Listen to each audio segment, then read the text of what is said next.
আজকে আমার ভদুর cleaning day, grooming day. ভদু প্রচণ্ড নোংরা অবস্থায় পড়েছিল, ওই জন্য ভদুকে এখন কি দিয়ে পরিষ্কার করা হচ্ছে সেটাই হচ্ছে সব থেকে বড় টুইস্ট। দিস ইজ কলি।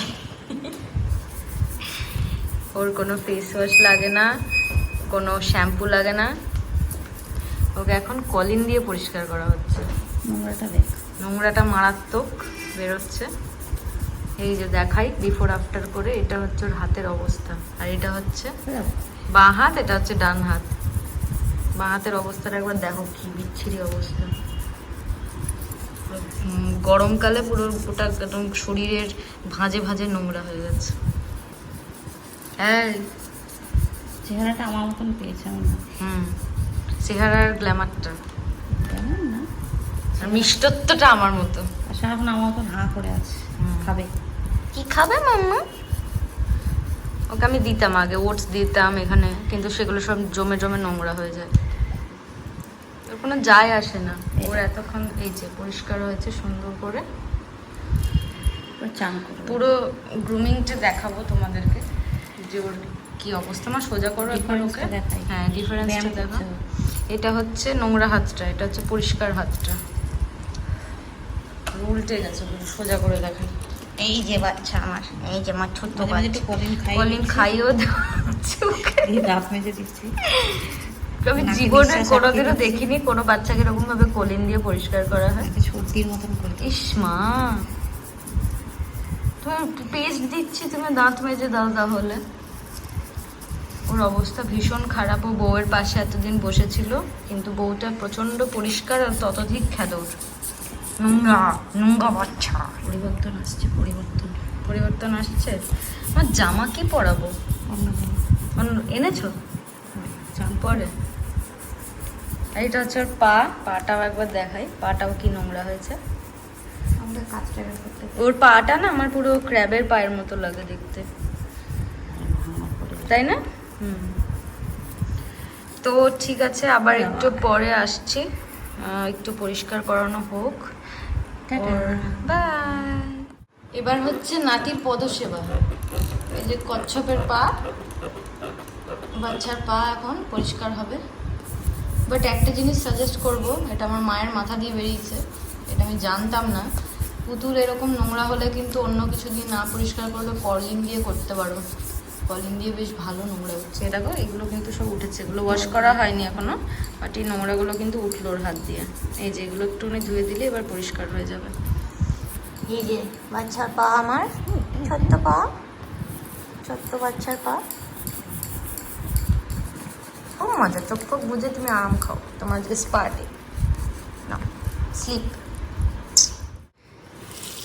এবার ওর ওয়াশ করানো হবে গাটা। এই যে ওলে বাবালে, ওলে বাবালে, পেডিকিওর হয়েছে ওর গো, পেডিকিওর হয়েছে।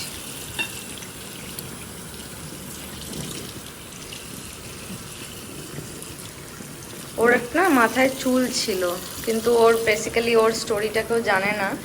ও আমাদের স্টুডিওতে একটা অ্যাবান্ডেন্ট প্লেসে পড়েছিল, তো আমার ভীষণ মায়া হয়েছিল, তাই আমি ওকে আমার সঙ্গে নিয়ে চলে এসেছিলাম। বাট ওকে আনার পিছনে বহু যুদ্ধ আছে, আমার কাছের লোকেরা জানে সেটা।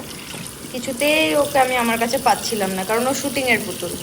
ওকে অলওয়েজ মানে শর্টে লাগতো, এর বাচ্চা তার বাচ্চা দেখানোর জন্য। মা এখানটা হয়নি গো, হ্যাঁ হয়েছে। এবার সব সময় ওকে লাগতো শর্টে, এর বাচ্চা তার বাচ্চা দেখানোর জন্য, তো কিছুতেই আনতে পারছিলাম না। তো চোখটা খারাপ হয়ে গেছে তখনই, শুটিংয়েই ওর চোখটা খারাপ হয়ে গেছে। তো আমি ওকে খুব যত্ন করে আদর করে বাড়িতে নিয়ে এসেছিলাম, তারপর থেকেও আমার কাছেই থাকে। তারপরে আনার পরেও ইনফ্যাক্ট এবার তোমার কি হবে বলি বাবালি, তরকার রোগ হয়েছে মাথায়। কি ইস, তরকার রোগ আবার কি? তো দাঁড়াও চোখটা খুলে দিই, ভিতরটা পরিষ্কার হয়ে যাবে তাহলে। বাবা তো মানুষ নাকি মা। তো ওকে ওই মানে ওর চোখটা একদম খারাপ হয়ে গেছিলো, গায়ে ভীষণ নোংরা ছিল। তো আমার এক ভাই আছে, মানে ও আর্ট ডিপার্টমেন্টে কাজ করে, ওর নাম জিপু। তো ওকে ও অ্যাসিড দিয়ে পরিষ্কার করে দিয়েছিল, সরি অ্যাসিড না, হারপিক। হারপিক দিয়ে ওকে পরিষ্কার করে দিয়েছিল, তারপরে ও এখন তারপর থেকে আমার কাছেই থাকে। ওকে এবার সুন্দর করে গ্রুম করাবো, মানে মা অলরেডি স্নান করিয়ে দিয়েছে। এবার রোদে ওকে রাখবো একটুখানি, এই গ্রীষ্মের পচা রোদে। একটু বেশি সেবা করছো না, এবার আমাকে সেবা করো তুমি। বেশ, যাও বাচ্চা, এবার তুমি রোদ খাও, জলটা ঝরে যাবে, জামাটা একটু শুকিয়ে যাবে। এই তো, বাই করো, বাই বাই বাই। মানে ও যদি সত্যিকারের বাচ্চা হতো, কি প্যাথাটিক আমি তাই ভাবছি, যে এরকম বাচ্চাকে যদি ভর গ্রীষ্মের দুপুরের মধ্যে এরকমভাবে রোদে বসানো হয়, কি কষ্টটাই না হবে। ঠিক আছে, ওর ভালোর জন্যই এটা করা।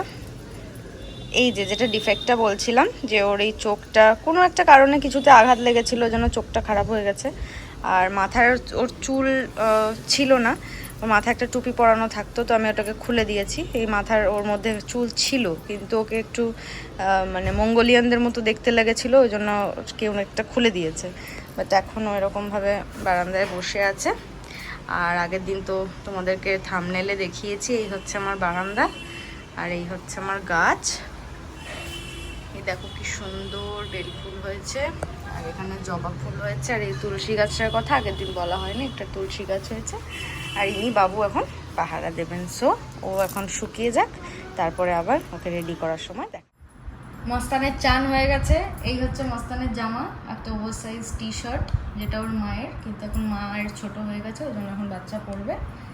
তো ওর বাবা ভালোবাসে ওভার সাইজ টি শার্ট পরতে, তাই এখন থেকে ছেলেও পরবে। হাতা তো মনে হচ্ছে ওর মাথায় ঢুকে যাবে, চেষ্টা করছি। হাত গলাও, এই তো। আর এইদিকে মোটামুটি ওর পা অবধি নামবে, যা বুঝতে পারছি। এটা টাইট করতে হবে পরে, যেটা আমি করে দেবো। বাবা, ও তো পুরো একদম, এই দেখো ভুতুর মতো লাগছে ওকে দেখতে, তাই না? সেটা করলে হবে না, টাইট করতে হবে। হাতাটা আপাতত একটুখানি বসিয়ে রাখি, পরে সেট করে দেবো। তো ওভার সাইজটা একটু বেশি ওভার সাইজ হয়ে গেছে, হাতাগুলো একটুখানি গুটিয়ে দিচ্ছি আপাতত, যাতে হাতটা একটু বেরিয়ে থাকে।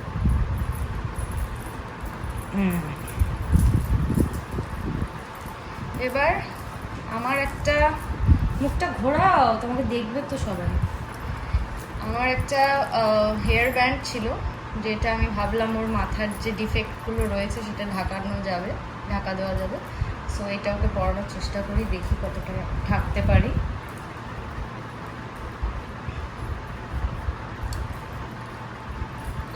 Here we go.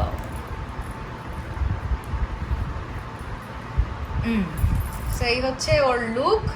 তোমরা কমেন্ট করে জানিও যে কেমন লাগছে। ওকে একটু ঘোরাই তোমাদের দিকে, ভালো করে দেখো। আমার ছেলে রেডি, সাইড প্রোফাইল থেকেও সুন্দর লাগছে, ফ্রন্টালিও ভালো লাগছে, টপ অ্যাঙ্গেল থেকেও ভালো লাগছে। আচ্ছা, আমি ওকে ভদু বলে ডাকি, তোমরা ওকে দেখে একটা নাম দিও তো, যে ওর কী কী নাম দেওয়া যেতে পারে। দেখো ও আগের তুলনায় কিন্তু অনেক পরিষ্কার হয়ে গেছে, ও যেরকম নোংরা ছিল তার থেকে দেখো সুন্দর ও পরিষ্কার হয়ে গেছে। তোমাদের বাড়িতে ডলস থাকলে কিন্তু তোমরা কলিন দিয়ে পরিষ্কার করতে পারো। তোমরা জানিও ওকে কেমন লাগছে। আর তোমরা যদি ভদুর সঙ্গে আর কোনো ভিডিও দেখতে চাও আমাকে সেটাও কমেন্ট করে জানাবে। আপাতত আমি ওয়েট করছি ভদুর আর কি নামকরণ করা যায়। ভদু সমাদারটা খুব বোকা বোকা, তাই একটু অন্য কিছু নাম দিও। চলো বাই।